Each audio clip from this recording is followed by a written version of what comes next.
BNCC e educação infantil. Vamos lá? Esses objetivos da BNCC, né, eles estão divididos aí por faixa etária. Então, essa também foi uma novidade que a BNCC trouxe, né? Que são três subgrupos etários. Então, a BNCC ela classifica aí a fase da educação infantil, né? Como os bebês, que vai de zero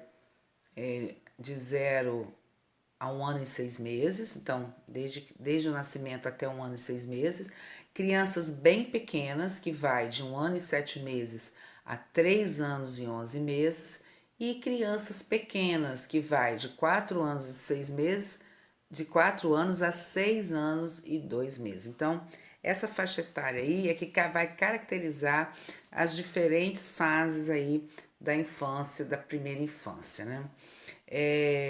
Então, a BNCC ela traz aí de novidade também uma especificidade bem bacana, bem diferente, né, para os bebês e para as crianças bem pequenas, que na verdade nos documentos anteriores não tinha essa divisão etária. Então, essa divisão etária, lá na hora de estruturar os direitos de aprendizagem e de organizar, né, o que a criança vai aprender em cada faixa etária e de forma progressiva, né? Então, você analisando o documento, você vê aí uma evolução progressiva nessa divisão etária, relacionando aí os direitos de aprendizagem e os campos de experiência, né? Então, por exemplo, aqui um campo de experiência seria escuta, fala, pensamento e imaginação. Então, nós temos aí, né, esse campo de experiência, o que vai ser trabalhado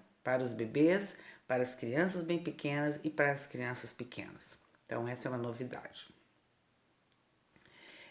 Uma outra questão muito importante, gente, da BNCC na educação infantil é a ênfase na interação e no brincar. Então, a função essencial das instituições de educação infantil de garantir socialização, cuidado e educação se dá no cotidiano escolar, por meio da interação entre as crianças, entre elas e os objetos diversos, entre elas e o meio ambiente, o seu entorno próximo, entre as crianças e os adultos. Então, como que essas interações vão acontecer? Basicamente, por meio da exploração e da brincadeira. Então, essa ênfase na interação e no brincar, que é muito marcante aí na BNCC. Os 5 campos de experiência. Quais seriam os 5 campos? Eu, o outro e o nós, né? Que é o primeiro campo, que trabalha as relações no meio familiar, na escola, né? Corpo, gestos e movimento, traços, sons, cores e formas, escuta, fala, pensamento e imaginação, espaço, tempo, quantidades, relações e transformações. Então, esses campos de experiência, os objetivos, eles não têm caráter de currículo, mas servem para auxiliar o professor a planejar atividades com maior clareza do que deve ser e que deve ser envolvido em cada fase.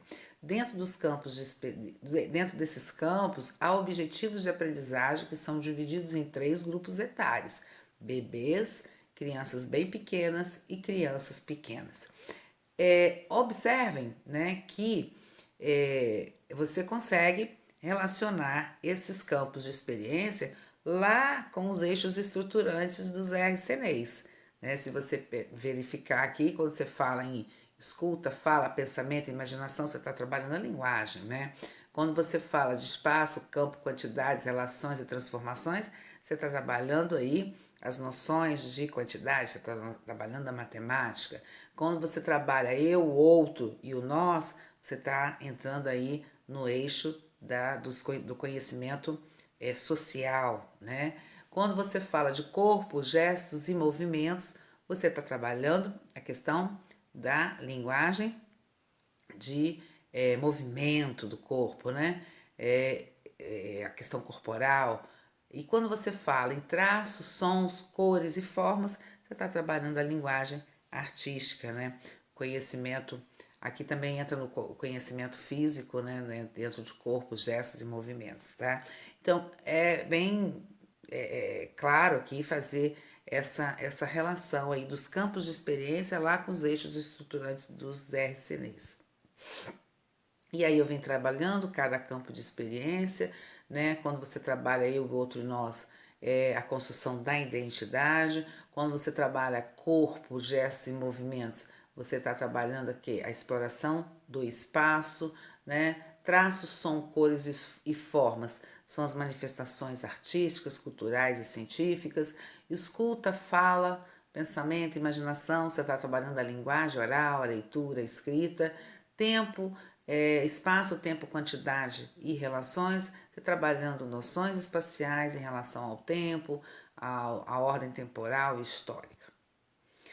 Bom, colocar em prática os conceitos da BNCC significa cuidar e educar, né, formar vínculos durante as atividades cotidianas, incentivar a autonomia, respeitar o tempo de cada criança, escutar ativamente e observar, planejar os espaços de exploração e organizar esse tempo para que a gente tenha maior melhor resultado possível. Para encerrar, uma questão dissertativa aí para o encerramento do nosso curso. Então, nós temos, né, um texto, uma citação de um texto que diz o seguinte, né? As crianças de 6 anos e as áreas do conhecimento, né? Esse é um texto que foi publicado aí, né, da Corsino. Ela aborda duas posições contraditórias sobre o lugar da criança e dos conhecimentos como foco das propostas educacionais. Uma posição considera as crianças como sujeito do processo educativo e busca formas de conhecê-las e aproximá-las de conhecimentos para valorizar suas produções no processo educativo. E outra considera que, embora o sujeito diga, embora o objetivo diga respeito às crianças, o foco está no conteúdo a ser ensinado, no livro didático, no tempo, no espaço da rotina escolar organizada por adultos.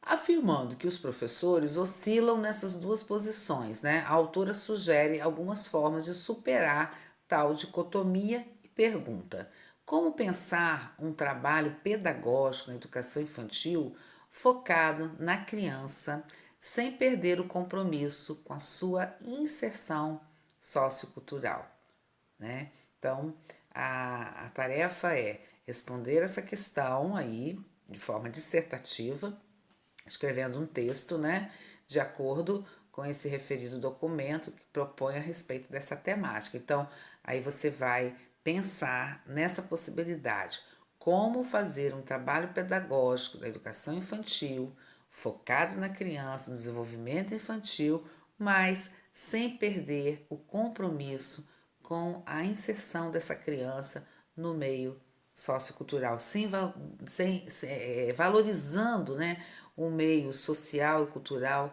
que essa criança está inserida. Ok? Ficamos por aqui hoje.